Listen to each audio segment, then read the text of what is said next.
কারাগারের দেয়ালের ভেতর তখন গভীর নীরবতা। কেউ জানতো না পরের দিনই যুক্তরাষ্ট্রের অন্যতম কুখ্যাত যৌন নিপীড়ক জেফ্রি অ্যাপস্টেইনকে মৃত অবস্থায় পাওয়া যাবে।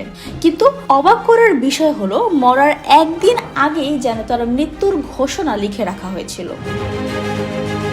মার্কিন বিচার বিভাগের প্রকাশিত নথি বলছে 2019 সালের 9 আগস্ট ম্যানহাটনের তৎকালীন মার্কিন অ্যাটর্নির নামে অ্যাপস্টেইনের মৃত্যু সংক্রান্ত একটি বিবৃতির খসড়া তৈরি করা হয়। অথচ পরদিন 10 আগস্ট কারাগার থেকে তার নিথর দেহ উদ্ধার করা হয়।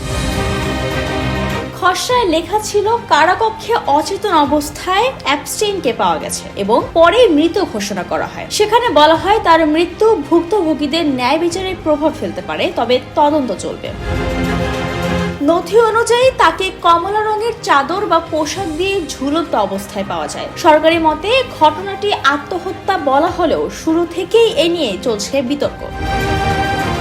সিবিএস নিউজ জানায়, মৃত্যুর আগের রাতে কারাগারের ক্যামেরায় কমলা রঙের একটি অবয়ব নড়াচড়া করতে দেখা যায়। ময়নাতদন্ত প্রতিবেদনে গলার হাড় ভাঙার তথ্য উঠে আসায় রহস্য আরও ঘনীভূত হয়েছে।